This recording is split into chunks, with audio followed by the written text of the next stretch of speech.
So keyword research. The first step which we have to talk about in keyword research is keyword conversion and bounce rate. So first of all, keywords are the queries we search for in search engines, and there are two types. So when you go to Google and you search for a phrase, you search for a word, you search for anything, any queries, that is called keyword, right? And there are two types of them. The first type is broad and the second type is long tail. So let's talk about broad keywords. Broad keywords are usually include one or two words, and they have a very huge search volume. For example, here we have WordPress template, chocolate cake, as you can see here, or for example, job. These are all broad keywords. Let's take a look at their search volume when I say it is very huge. So come here and we search for, what was it? The first one, WordPress template. Okay, let me change this. So as you can see, every month it has 60,000 searches. For example, for job, what can we find here? 800,000. You see, these are all broad keywords. And the thing here is that broad keywords has a huge amount of bounce rate and lower conversion. So what is bounce rate? First of all, here I have put links. You can just click on them and there are more information about bounce rate and conversion, as you can see here. But bounce rate, let's say for example, I searched for WordPress template on Google, and what I really need is a WordPress template course, a tutorial for me to learn how to use WordPress templates, right?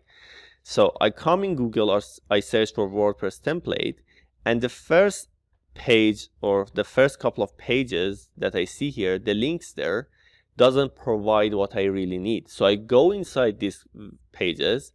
For example, this one is 2018's newest premium WordPress themes. They're selling, for example, WordPress themes.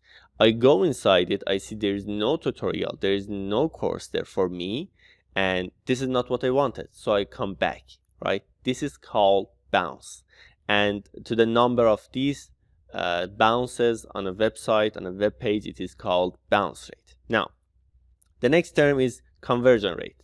Conversion rate means, for example, I come and I find the link, the right link for me. I go inside, I see that, all right, there is a WordPress template course there, and this is what I wanted. And I buy the product, I buy the course, or I do whatever I have to do on that web page, okay?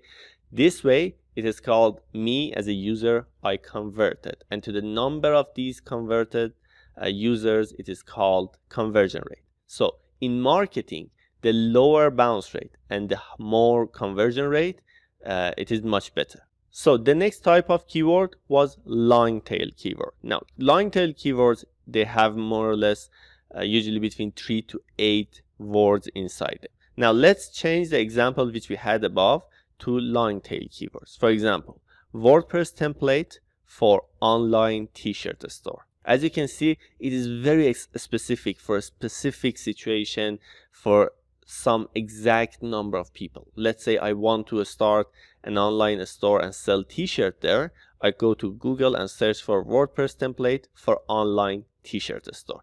It is very exact. The next one, chocolate cake. How to make chocolate cake at home. It is specific for a specific situation. The next one, job. I'm looking for a job in New York. So it will exactly show me the job requests on New York. So this way I will get to what I want faster, and for me as a user, I will get converted much easier, right? So the purpose here for us is to use a keyword in our web pages which has lower bounce rate and higher conversion rate, which we have to use long tail keywords. All right, so on the next part, we are going to talk about different type of broad and long tail keywords. Let's go for the next one.